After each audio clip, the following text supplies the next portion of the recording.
ቤታችሁ ስትገቡ አልፎ አልፎ ልክ እንደ ከባድ ተራራ የሚጫናችሁ ስሜት አለ?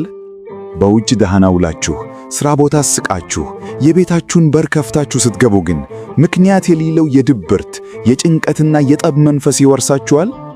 ምናልባት ጠላትን ያንን ክፉ መንፈስ በገዛ እጃችሁ ወደ መኝታ ቤታችሁ ወደ ሳሎናችሁ አስገብታችሁት ቢሆንስ? አዎ፣ ዛሬ በብዙዎቻችን ቤት ውስጥ ተደብቀው ያሉ ነገር ግን ሳናውቀው የክፉ መናፍስት መሳቢያና ማረፊያ የሆኑ 3 አደገኛና እርኩስ ዕቃዎችን አሳያችኋለሁ። በተለይም ብዙዎቻችን ዘመናዊነት ነው ብለን ያስገባነው እና ዛሬ የምነግራችሁ 3ኛው ዕቃ የጸሎት ሕይወታችሁን እንዴት እያደረቀው እንደሆነ ስታውቁ እጅግ ትደነገጣላችሁ። ይህንን እውነት ሰምታችሁ ስትጨርሱ አሁኑኑ ተነስታችሁ ቤታችሁን እንደምታጸዱ አልጠራጠርም። በጥሞና ተከታተሉኝ። የሰው ልጅ መኖሪያ ቤት ልክ እንደ ቤተ መቅደስ የእግዚአብሔር የሰላምና የበረከት ማረፊያ እንዲሆን ነው የተፈጠረው። ነገር ግን በመንፈሳዊው ዓለም አንድ ትልቅ ሕግ አለ። ዲያብሎስ ዝም ብሎ ወደ ማንኛውም ሰው ቤት ዘልቆ መግባት አይችልም። መግቢያ ቀዳዳ ወይም ሕጋዊ መብት ይፈልጋል። ይህንን መብት ከምንሰጥባቸው መንገዶች አንዱ ደግሞ በቤታችን ውስጥ የምናስቀምጣቸው ወይም ሳናውቀው የተቀመጡብን ነገር ግን የክፋትና የጨለማ ኤነርጂ ያላቸው ዕቃዎች ናቸው። ኦሪት ዘዳግም ምዕራፍ 7 ቁጥር 26 ላይ እግዚአብሔር እርም የሆነውን ነገር ወደ ቤትህ አታግባ፣ አንተም እንደ እርሱ እርም ትሆናለህ፣ ፈጽሞ ተጸይፈው ብሎ አጥብቆ ያዘናል። እነዚህን የጨለማ መግቢያ የሆኑ ዕቃዎች ዛሬውኑ ከቤታችሁ አውጥታችሁ መጣል አለባችሁ። ታዲያ እነዚህ 3 ዕቃዎች የትኞች ናቸው? አንደኛው የመናፍስት መሳቢያና ማነጋገሪያ የሆኑ መጽሐፍትና መጽሔቶች ናቸው።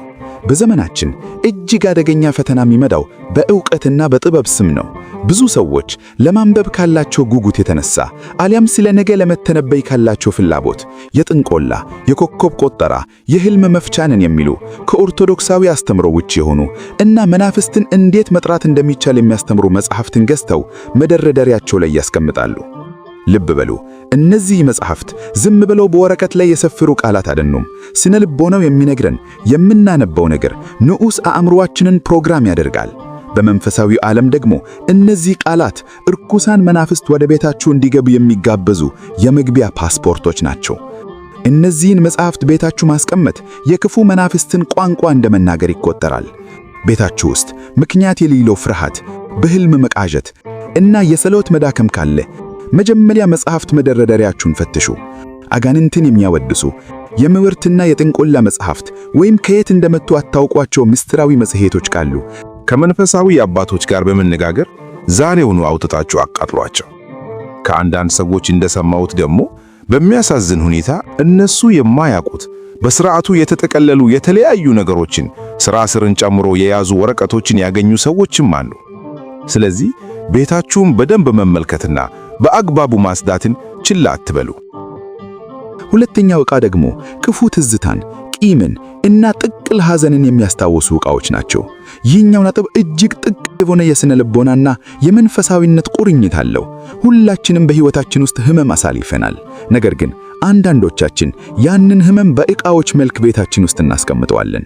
ለምሳሌ አጥብቆ የጎዳችሁን አሊያም የበደላችሁን ሰው ፎቶግራፍ፣ የሰጣችሁን ስጦታ ወይም የተጣላችሁበትን ቀን የሚያስታውስ ልብስ ላለመዘንጋት ብላችሁ ጓዳችሁ ውስጥ ደብቃችሁ አስቀምጣችሁ ሊሆን ይችላል። በሥነ ልቦናው ጥናት ይህ ትሪገር ወይም የስሜት መስቀስቀሻ ይባላል። ያንን ዕቃ ባያችሁት ቁጥር አእምሮአችሁ ወደዚያ ወደ አለፈው የሐዘንና የቁጣ ጊዜ ይመለሳል። በሰውነታችሁ ውስጥ የጭንቀት ሆርሞን ኮርቲዞል ይረጫል። በመንፈሳዊ እይታ ደግሞ ቂም፣ ጥላቻ እና ተስፋ መቁረጥ የዲያብሎስ ትልቁ መብል ነው። እስኪ ይህንን እውነት የሚያሳይ አንድ እውነተኛ ታሪክ ልንገራችሁ። አንዲት እናት ነበሩ። እኚህ እናት ትዳራቸው ከፈረሰ 5 ዓመት አልፏል። ነገር ግን የቀድሞ ባላቸው እጅግ በድሎና አሰቃይቶ ስለፈታቸው ጥቅል የሆነ የቂም መንፈስ በውስጣቸው ነበር። ቤታቸው ውስጥ ያ ባላቸው ጥሏቸው የሄደውን ሻንጣ እና ያኔ የለበሱትን ልብስ በአንድ ጥር አስቀምጠውታል።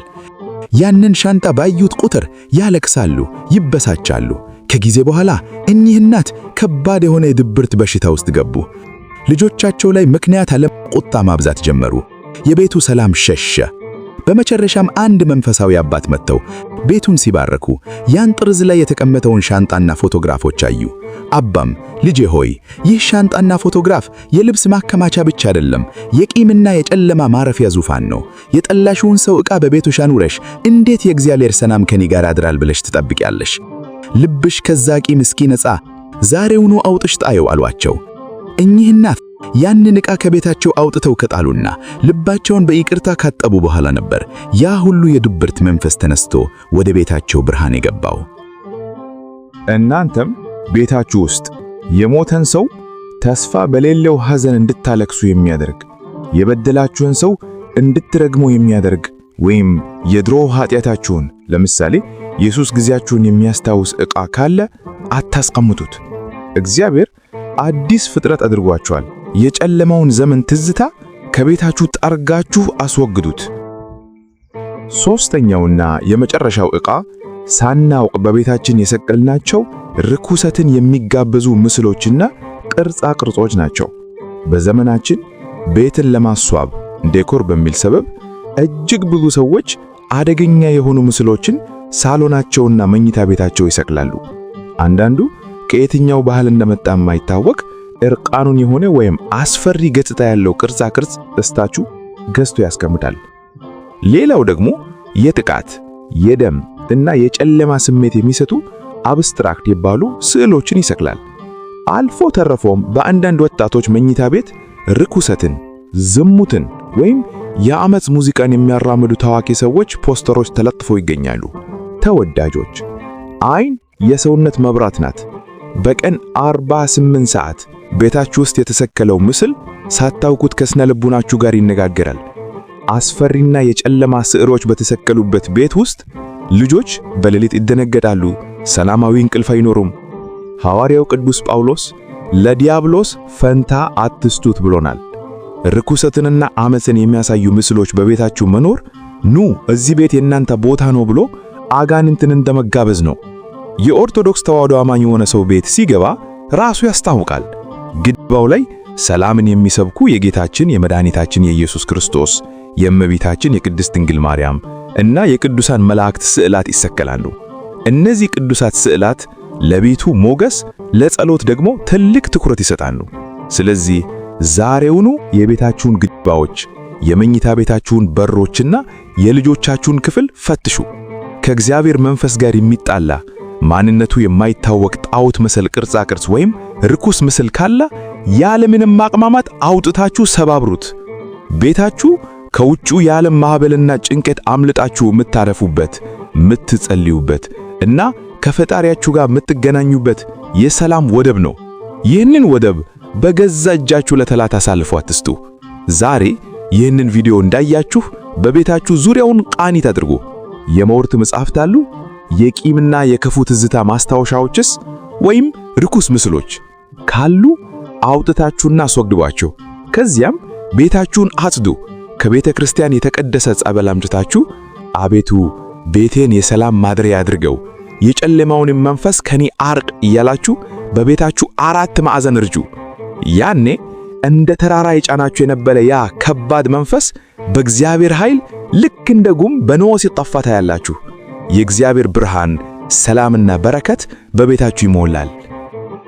ይህ ጥልቅ ትምህርት ዛሬ ቤታቸው ውስጥ ሰላም ላጡ፣ በስውር መንፈሳዊ ውጋዬ እየተሰቃዩ ላሉ እና መውጫ መንገድ ለጠፋቸው ወንድም እህቶቻችን ትልቅ የነፍስና የቤት ፈውስ እንዲሆን እባካችሁ ቪዲዮን ሼር በማድረግ የበረከቱ ተካፋይ ይሁኑ። ምስጋና ይሁን አንድ አምላክ የሚሆን ለአብ ለወልድ ለመንፈስ ቅዱስ ዛሬም ዘወትርም ለዘላለሙም አሜን።